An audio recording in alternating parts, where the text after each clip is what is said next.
Hi friends, welcome to Badri mom's lifestyle. ఈరోజు అయితే నేను చేసే కర్రీ ఇది వెజ్ లాగా చేసుకోవచ్చు, నాన్ వెజ్ లాగా కూడా చేసుకోవచ్చు అండి.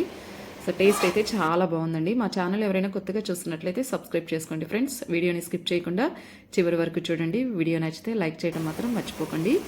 సో ఈ కర్రీ వచ్చేసి పాలకూర చుక్కకూరతో అయితే చేశానండి. ఇది వెజ్లా చేసుకోవచ్చు, నాన్ వెజ్లా చేసుకోవచ్చు.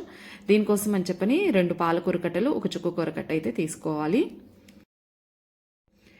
వీటిని నీట్గా కట్ చేసుకొని సాల్ట్ వాటర్లో అయితే క్లీన్ చేసి పెట్టుకోవాలండి. ఎందుకు సాల్ట్ వాటర్లో అంటే ఈ ఆకుకూరలో అయితే మనకు కనిపించిన బ్యాక్టీరియా ఉంటుంది, అందుకనే సాల్ట్ వాటర్తో క్లీన్ చేసుకోవాలండి. ఈ సీజన్లో ఆకుకూరలు మీద మనకు కనిపించిన బ్యాక్టీరియా ఎక్కువ ఉంటుంది, అందుకే ఆకుకూరలు ఎప్పుడు క్లీన్ చేసినా సరే సాల్ట్ వాటర్తో కనుక క్లీన్ చేసుకుంటే చాలా మంచిదండి. దీంట్లో నేను ఎండి రొయ్యలు వేసి చేస్తున్నానండి. ముందైతే 1/2 కప్పు ఎండి రొయ్యలను తీసుకొని నీట్గా వాష్ చేసుకొని పక్కన నానబెట్టుకోవాలండి. తర్వాత స్టవ్ ఆన్ చేసి ప్యాన్ పెట్టుకొని కర్రీకి సరిపడా ఆయిల్ పోసుకోవాలి. ఆయిల్ హీట్ ఎక్కిన తర్వాత ఆల్రెడీ నానబెట్టుకున్న ఎండి రొయ్యలను అయితే దీంట్లో వేసుకొని కొంచెం సేపు అయితే వీటిని రోస్ట్ చేసుకోవాలండి. ఇలా రోస్ట్ చేసుకోవడం వల్ల టేస్ట్ కూడా చాలా బాగుంటుందండి. ఇప్పుడు మూత పెట్టేసి కొంచెంసేపు రోస్ట్ చేసుకోవాలి.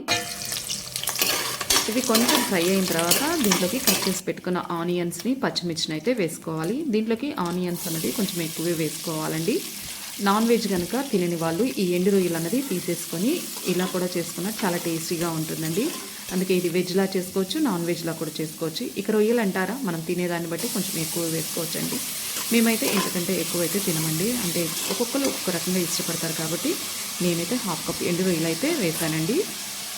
దీంట్లో టేస్ట్కి తగ్గ సాల్ట్ కూడా వేసి ఒకసారి ఆనియన్స్ అంతా బాగా కలుపుకొని మూత పెట్టేసి కొంచెం సేపు అయితే వీటిని మగ్గనివ్వాలి. తర్వాత మూత ఓపెన్ చేసి అడగంటకుండా ఒకసారి ఈ విధంగా కలుపుకోవాలి. ఇప్పుడు దీంట్లోకి 1 స్పూను అల్లం వెల్లుల్లి పేస్ట్ కూడా వేసుకోవాలి. ఇది వేసిన తర్వాత పచ్చివాసన పోయే వరకు దీన్ని అయితే బాగా కలుపుకోవాలి. ఇప్పుడు మూత పెట్టేసి కొంచెం సేపు అయితే మగ్గనివ్వాలి. తర్వాత మూత ఓపెన్ చేసుకుని ఒకసారి మళ్ళీ అడగంటకుండా ఇదంతా బాగా కలుపుకోవాలి.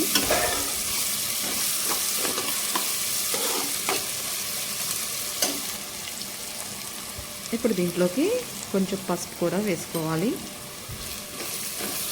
పసుపు వేసుకున్న తర్వాత ఇదంతా ఒకసారి ఈ విధంగా కలుపుకోవాలి. ఇప్పుడు ఆల్రెడీ నీట్గా క్లీన్ చేసి కట్ చేసి పెట్టుకున్న ఆకుకూరలను అయితే దీంట్లో వేసుకోవాలి.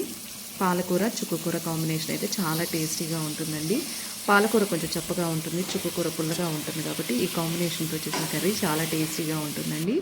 సో దీంట్లోకి ఇలా ఎండు రొయ్యలు వేసుకొని తింటే ఇంకా టేస్టీగా ఉంటుంది.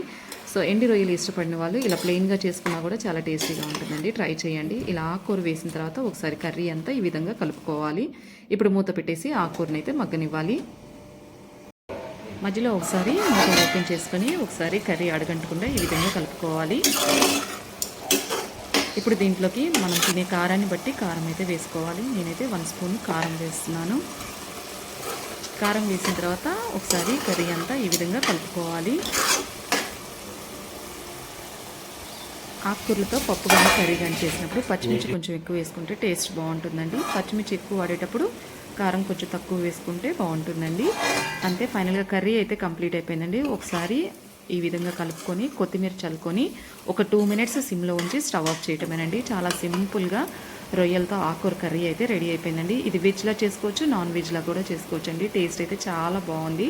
ఈ రెసిపీ మీ అందరికీ నచ్చిందని నేను అనుకుంటున్నాను ఫ్రెండ్స్. మీ కనుక మా వీడియోస్ నచ్చితే లైక్ చేయండి, షేర్ చేయండి, కమెంట్ చేయండి. కొత్తగా మా ఛానల్ ఎవరైనా చూస్తున్నట్లయితే సబ్స్క్రైబ్ చేసుకోండి ఫ్రెండ్స్.